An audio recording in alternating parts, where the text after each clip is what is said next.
সবাইকে নমস্কার।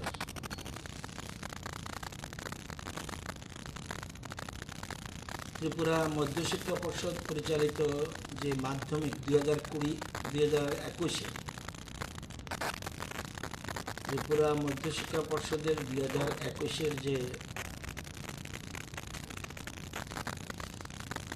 উচ্চ মাধ্যমিক এবং মাধ্যমিক পরীক্ষা, এই বিষয়ে 14 তারিখ একটা মিটিং ডাকা হয়েছে। এছাড়া ওই মিটিংয়ে রাজ্যের বিশিষ্ট শিক্ষাবিদরা থাকবেন, মনোবিদ থাকবেন, প্রাক্তন শিক্ষামন্ত্রীদের নিমন্ত্রণ করা হবে এবং এডিসি এক্সিকিউটিভ মেম্বার এডুকেশন এনাকে নিমন্ত্রণ করা হবে। এছাড়া অন্যান্য বিশিষ্ট ব্যক্তিরা। এর বাইরে রাজ্যের সকল গার্জিয়ানদের ওপিনিয়ন নেওয়ার জন্য আমরা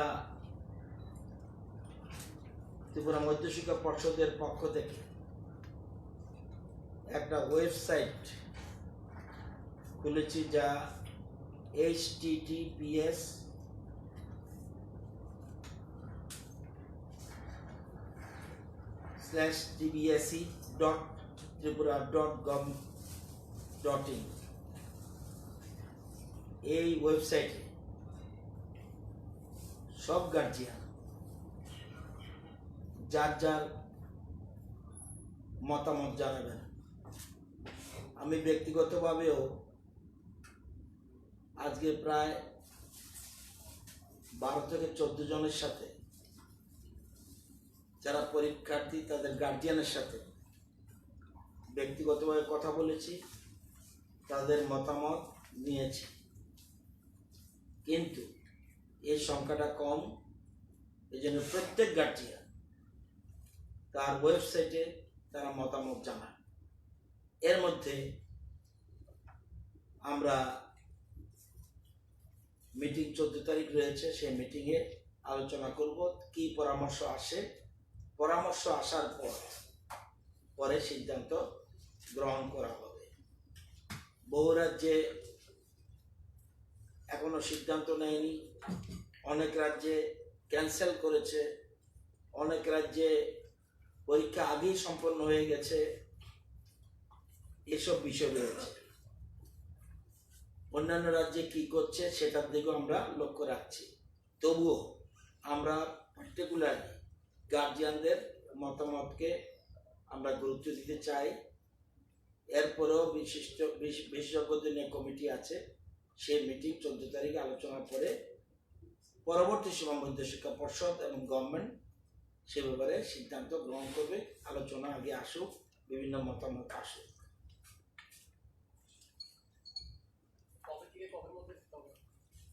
হ্যাঁ, এটা 15 তারিখ 6টা পর্যন্ত। কালকে থেকে এছাড়া মধ্যশিক্ষা পর্ষদও একটা অ্যাডভার্টাইজমেন্ট দেবে, বিজ্ঞপ্তি জারি করবে বিভিন্ন পত্রিকার মাধ্যমে একই সংক্রান্ত বিষয়ে। কিন্তু যারা অপিনিয়ন জমা দেবে তারা 15 তারিখ সন্ধ্যা 6 ঘটিকা পর্যন্ত মতামত ব্যক্ত করতে পারবে। পরীক্ষার্থী বা পড়ুয়াদের কি সুযোগ থাকছে এখানে মতামত জানানো? আমি অভিভাবকদের কথা বলছি। আমি মনে করি সবচেয়ে বেশি যারা যে মা বাবার ছেলে মেয়ে পরীক্ষা দিচ্ছে, সে মা বাবার মতামতটা গ্রহণটাই সবচেয়ে বেশি কাম্য মনে করি। এই জন্যে আমরা শিক্ষা দপ্তর এই সিদ্ধান্ত গ্রহণ করছি। মতামতগুলো কি করা হবে? কি করা হবে মানে কি বলছিল? মতামত নিতে চাইছি না, এটা এখনো সিদ্ধান্ত। ভার্সনে থাকবে নাকি ডেসক্রিপটিভ থাকবে? Yes or no. পরীক্ষার পক্ষে আর বিপক্ষে? পরীক্ষার পক্ষে থাকলে ইয়েস, পরীক্ষার বিপক্ষে থাকলে নো, বা সিম্পল। পরবর্তী সময় কি সংখ্যাগরিষ্ঠ সংখ্যালঘু এসব কথা মতামত আগে আসুক, আগেই সিদ্ধান্ত নেবেন না। এখন আমরা প্রথম হলো বিশেষজ্ঞ কমিটি আছে, তারা বসবে, তারা মতামত দেবে, এই ফাঁকে গার্জিয়ানদের মতামত নেই, টোটাল জিনিস নিয়ে পরবর্তী সময় সিদ্ধান্ত। এখন আমরা ইয়েস নো কোনোটার পক্ষে থাকবো না, আগে মতামতটা দেখে নেই কি অবস্থা। আমরা দুই ধরনের এক্সারসাইজ রাখছি, পরীক্ষা হলে কি হবে, পরীক্ষা না হলে কি হবে।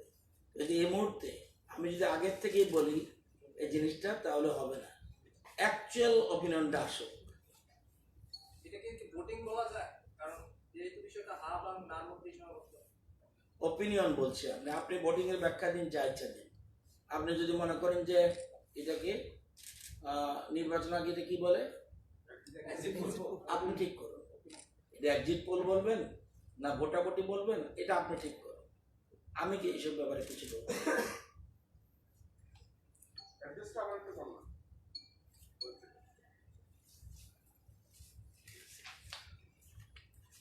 https://tbse.tripura.gov.in, সব স্মল লেটার।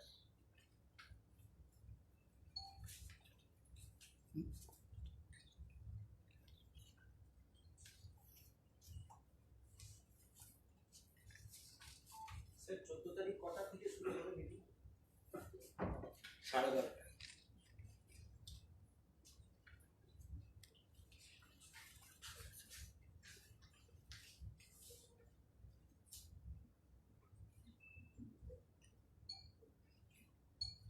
আমাদের রাজ্যে বর্তমানে ব্যাংকগুলিতে এর মধ্যে ঋণ নিয়েছে বা ঋণ দিয়েছে 16,884 কোটি 65 লক্ষ। মোট ঋণ নিয়েছে 6,92,521 জন। এই 6,92,521 জন লোক ঋণ নিয়েছে 16,884 কোটি 65 লক্ষ। ব্যাংকগুলিতে জমা আছে জনগণের টাকা বা সব মিলে 31,487 কোটি 43 লক্ষ। এর মধ্যে প্রধানমন্ত্রী মুদ্রা যোজনায় ঋণ পেয়েছে 2,73,509 জন। টাকা পরিমাণ 1,584 কোটি 19 লক্ষ। প্রধানমন্ত্রী মুদ্রা যোজনায় 20-21 অর্থ বছরে 2,73,509 জন ঋণ নিয়েছে 1,584 কোটি 19 লক্ষ।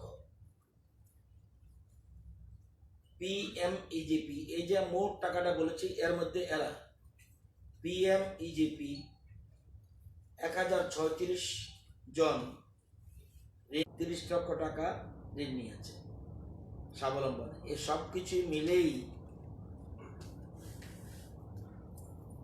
6,92,521 জন ঋণ নিয়েছে এবং সিডি রেশিও 54%।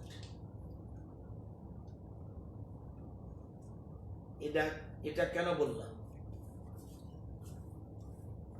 আরবিআই এক বিরাট সিদ্ধান্ত নিয়ে, ঐতিহাসিক সিদ্ধান্ত নিয়েছে। আপনারা জানেন, এর আগে বলে রাখি, আপনাদের অনুরোধ বা বিভিন্ন মহল থেকে বলার পর যারা ঋণ গ্রহীতা আমাদের রাজ্যে, তাদের বিষয়ে বর্তমান রাজ্য সরকার উপমুখ্যমন্ত্রী জিষ্ণু দেববর্মা মহোদয় উনি 2 জুন 2021 ব্যাংকার্স প্রতিনিধিদের নিয়ে এবং মাইক্রো ফাইন্যান্সের প্রতিনিধি যত আশা, বন্ধন, উজ্জীবন, অন্নপূর্ণা ফাইন্যান্স সমস্ত মাইক্রো ফাইন্যান্সদের নিয়ে এক মিটিং করে। এই মিটিংয়ে অনুরোধ করা হয়, যেহেতু করোনা কোভিড সিচুয়েশন চলছে, এ সময় যেন যারা ঋণ নিয়েছে তাদের উপরে যেন কোনো রকম ইনস্টলমেন্টের চাপ না দেওয়া হয়, অনুরোধ করা হয়েছে। সেই মিটিংয়ে ব্যাংক কর্তৃপক্ষ বা মাইক্রো ফাইন্যান্সের প্রতিনিধি তারা বলছে বিষয়টা তাদের নজরে নিয়েছে এবং বিষয়টি তারা দেখছে। এদিকে 5 মে 2021 ভারতীয় রিজার্ভ ব্যাংক ঐতিহাসিক সিদ্ধান্ত আরবিআই এর যে সকল ঋণ 1 এপ্রিল 2021 থেকে অদ্যাবধি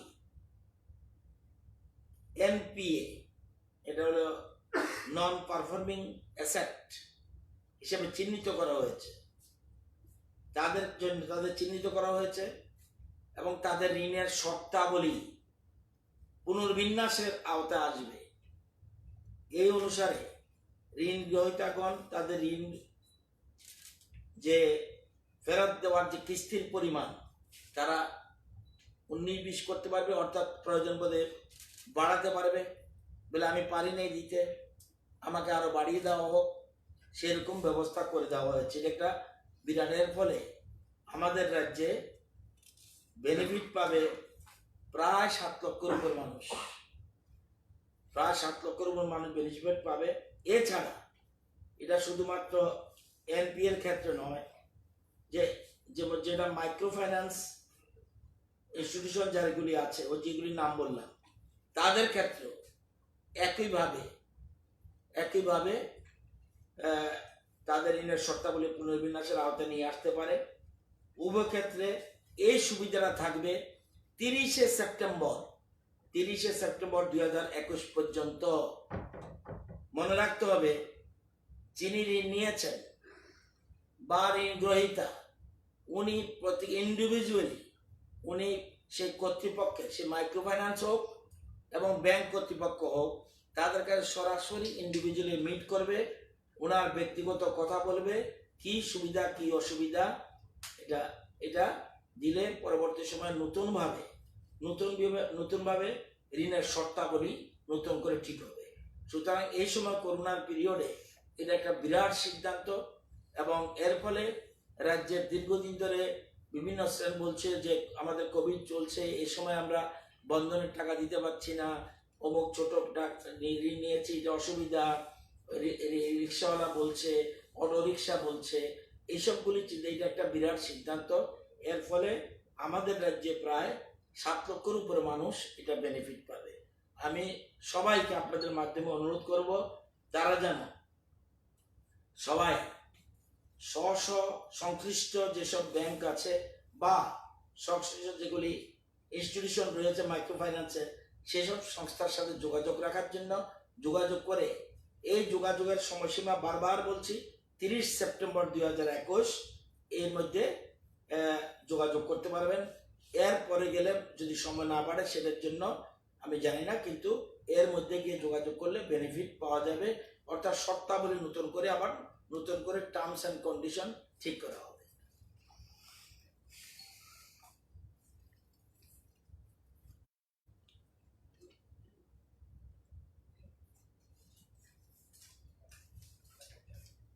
আপনারা জানেন যে এত করোনার অসুবিধা সত্ত্বেও আমাদের রাজ্যে টোটাল জিএসডিপি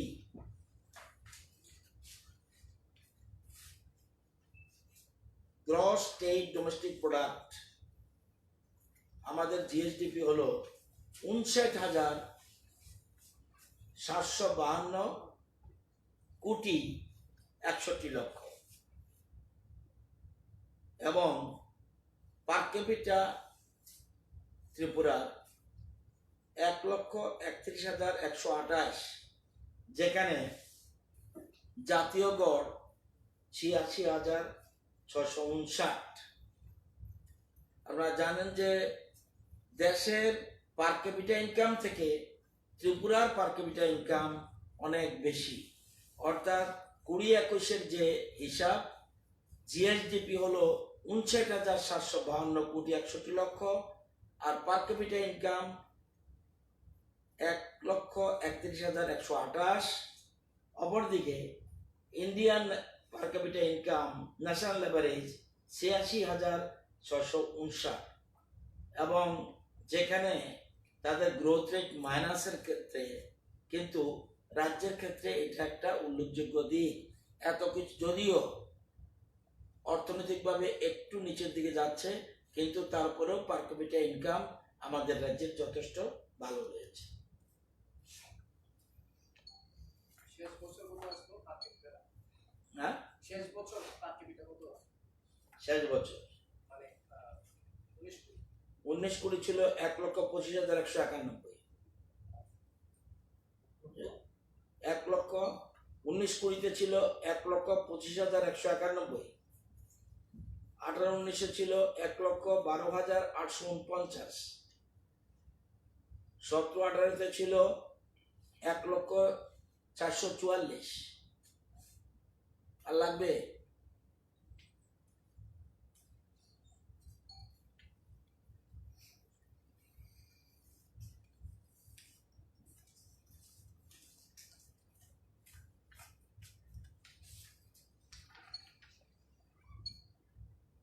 কোভিডের ডিটেলস আমি জানি না, কিন্তু লেটেস্ট যতটুকু পজিটিভিটি রেট এটা আপনাদের বলে দিচ্ছি।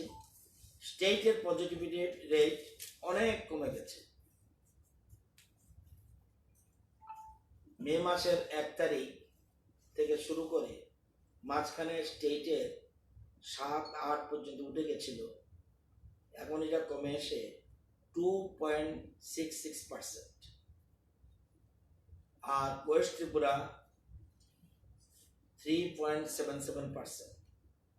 আগরতলা মিউনিসিপাল কর্পোরেশন, যেখানে 28 পর্যন্ত উঠেছিল এই মাসেই, এখন এটা 6.34%।